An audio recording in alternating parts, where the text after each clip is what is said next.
those happen like every now and again? That's just kind of baseball, or?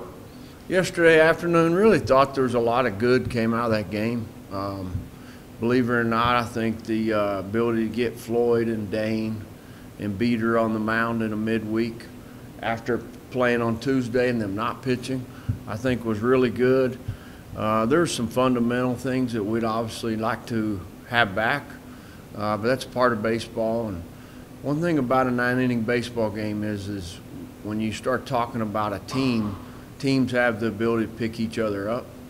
And there's going to be physical mistakes that happen. You want to try to limit those, and definitely try to limit the mental ones. And with Mason, I noticed that, were you like trying to get him in there last night, maybe, or is he just going to get back? Our plan was to have him in the bullpen for those 2 games, and both games were going the way we wanted them to go, and we were going to get him some bullpen work so we could have him on the weekend, kind of add a left-hander in the bullpen. Had it to do over again, probably would have started him and let him go 2 or 3 innings and then have him ready in the bullpen. But it's an opportunity for Hunter to start. It's good to get that, for him. And what you kind of hate about it is Mason didn't get to pitch. Now, he was warming up if we could have tied the game in the 9th. And so he got some work in, just wasn't against hitters. Are you going to try to move him up on Friday, or is he going to go Sunday again? You're going to try to get him back to that Sunday? Right now, we're going to go Lanning on Sunday, and so Mason will be in the bullpen. The thing is, we've got to see what he is out of the bullpen. That's probably the biggest thing. The only time we pitched him out of there was in San Diego, and it was just okay. And but he would add another guy that's really tough on left-handers down there other than Dane. That way, if you use Dane for an extended time, you got Mason down there. And so the rotation this week, are you going Micah Dallas, Caleb, and then Erickson on Sunday? Yes.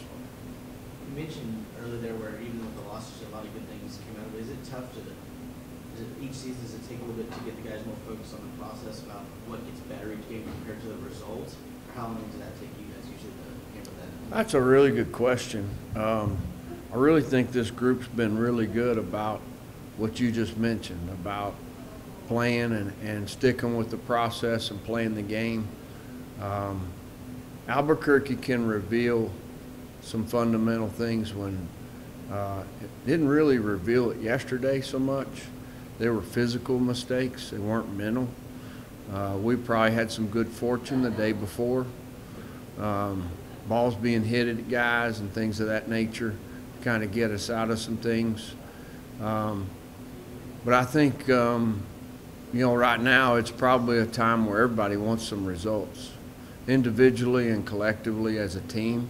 And it's important to understand that you got to stick with the process. And whether you're a hitter and you're just, you're trying to figure out what you need to go attack, or a pitcher and what you're trying to go attack, or a defender.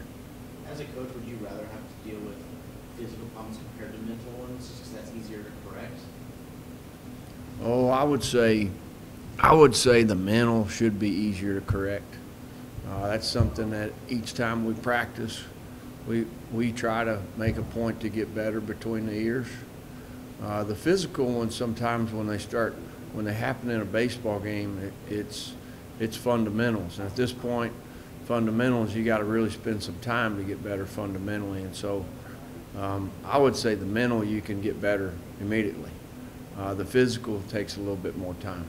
It's nice to get you guys finally at home. It just feels like you've been on the road for a little bit here. It's going to be nice to have a first Big 12 series at home. Yeah, I hadn't really thought about it. I mean, we hadn't – our travel this past weekend and travel at Albuquerque's never been easier.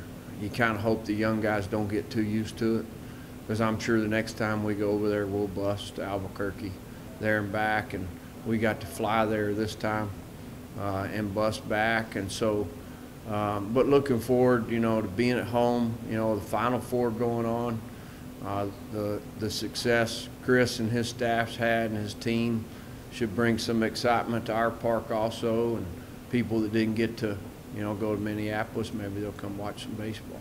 Are you a big-time basketball guy? And if so, do you have a prediction for this weekend for Tech? I've never been, I wouldn't say big-time basketball fan, I'm a fan, a sports fan, absolutely a fan of all good coaches, and definitely a fan of our staff and their program. And I'm not into making predictions. I don't think they would want me to do that.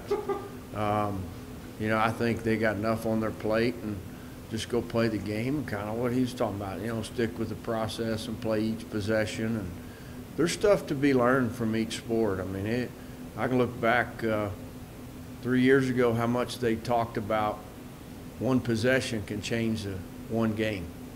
You know, and they didn't have as much margin for error as they have now, possibly. And our game's quite the same. I mean, you want to build margin for error by pitching and playing defense, and by scoring runs, all three. And so the better you do those three, the more margin for error you have. Are you a superstitious guy? Could that maybe fold into why you might not want to make a prediction? My grandma always says bad luck to be superstitious, so there you go.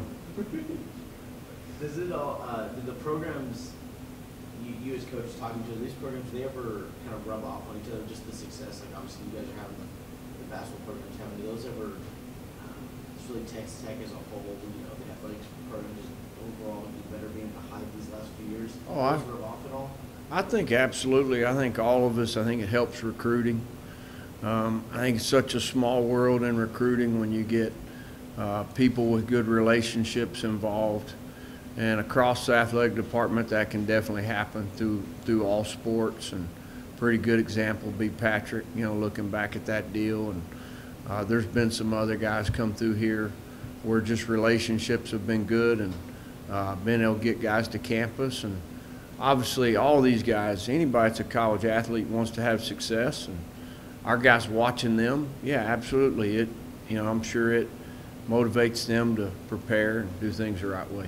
Micah Dallas, it seems like he's kind of settling into that Friday role. He's been doing that the last couple of weeks. Where do you want to particularly see him grow? Definitely, there'll come a time where, you know, you'll want to develop a third pitch at some point. He's fastball slider change, but right now it's more probably fastball slider.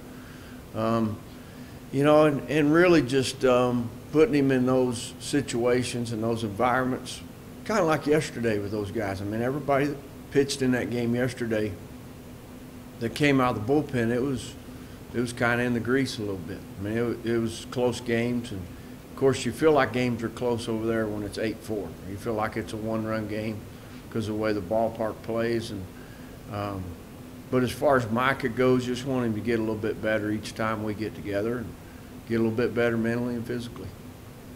What do you see for the Kansas game for tomorrow? Yeah, Kansas has an older team. You know, they've got an older staff. We've got some really nice bullpen arms. Coach Price, his son, Coach Graves is their pitching guy.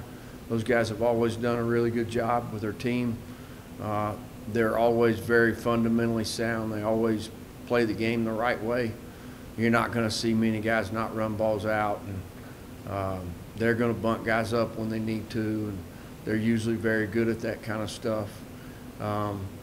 They played really good defense last year when we played them. Got a lot, you know, they just, you know, those guys have been around a long time. Got a little West Coast in them. Coach Price is a West Coast guy. And so you'll see a little bit of that stuff sometimes. And,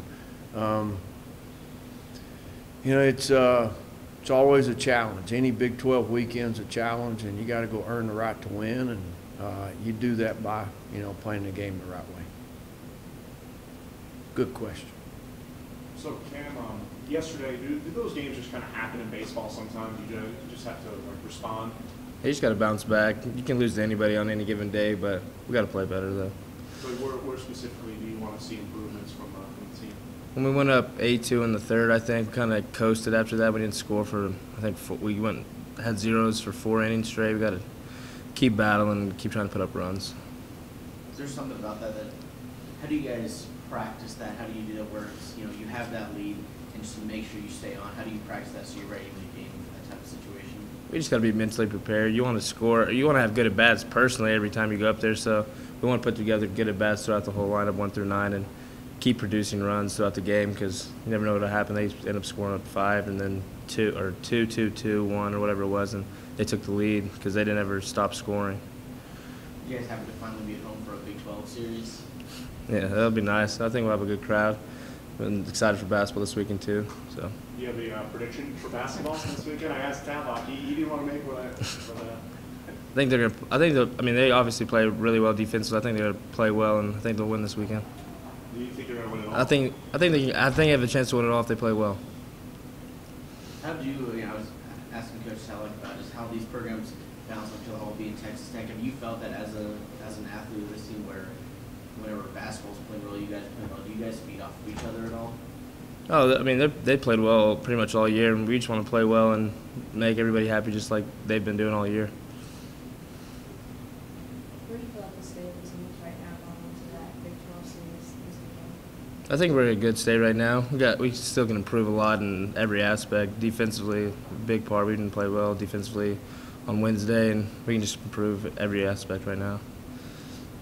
Is that a strength? You mentioned bouncing back. We've asked you about it before. Is that a strength of this team where if you guys drop one or two to be able to push that away and just come back for another series and just play the way you guys know how to? In baseball, you just got to have short term. You could strike out one at bat or give up a homer one at bat. You just got to bounce back really fast and can't have a long-term memory. You just got to have short term.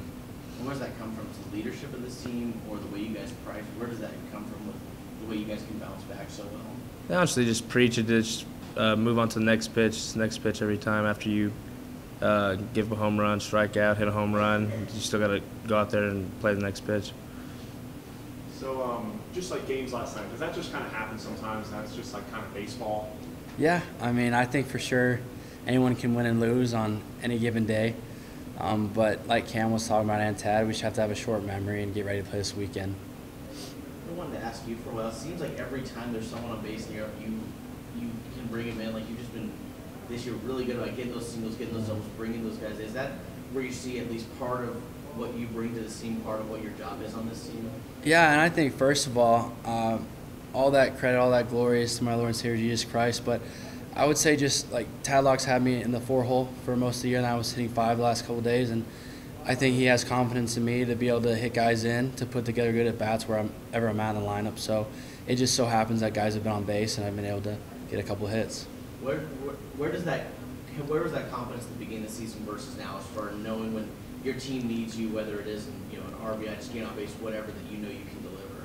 Yeah, I think part of it is just not putting like that kind of pressure on yourself. Not saying that I have to get him in. It's like I can put together a good at bat and move on my best pitch. Like Tad always says, you deal with 17 inches with it over the plate. So just to do that and put a good swing on it and barrel it up, and then let the rest take care of itself.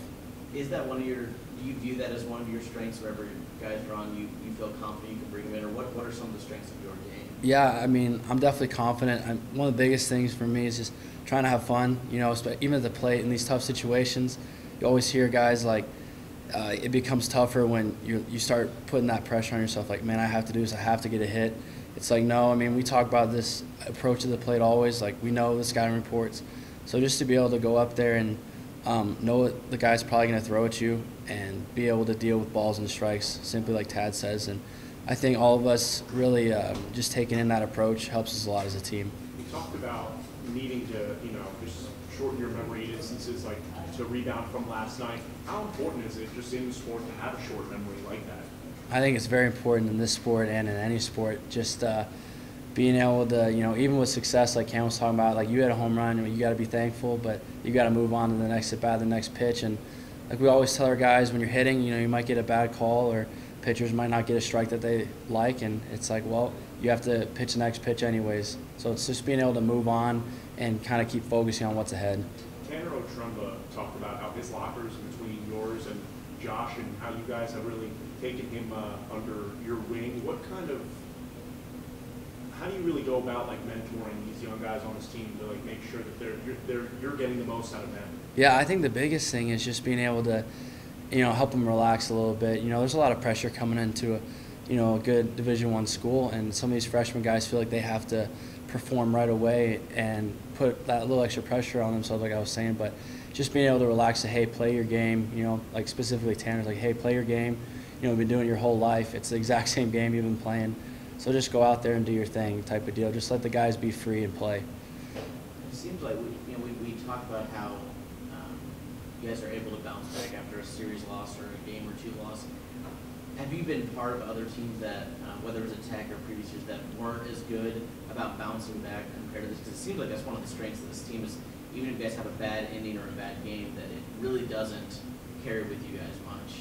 Yeah, I mean, I've been on a lot of different teams, and I can't remember specifically how well or how not as good we could bounce back, but I do see that in our team, and I think that comes just with that short memory. Is like, you know, we lose a game, but, you know, you get to play another. There's always a next day, and so I think that's just one of the things we look forward to is playing again. So, I mean, yesterday, you know, it's a tough one to swallow, but, you know, we're excited for 3 more games this weekend.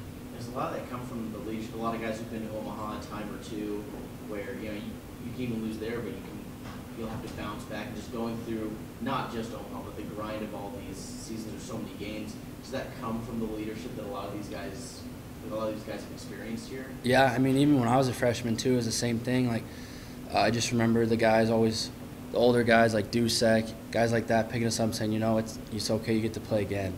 And I think that's what the older guys bring to this team this year, because we got a lot of young talent, and we have some guys returning as well. So I think just being able to, you know, work together and just kind of say, like, you know, just, you know, keep playing the game, keep playing it the right way, and just get ready for the next day. How is the team constructed in that way, in your opinion? Where it doesn't seem like there's a lot of new guys who are really contributing, but there's also a lot of experienced older guys that are contributing.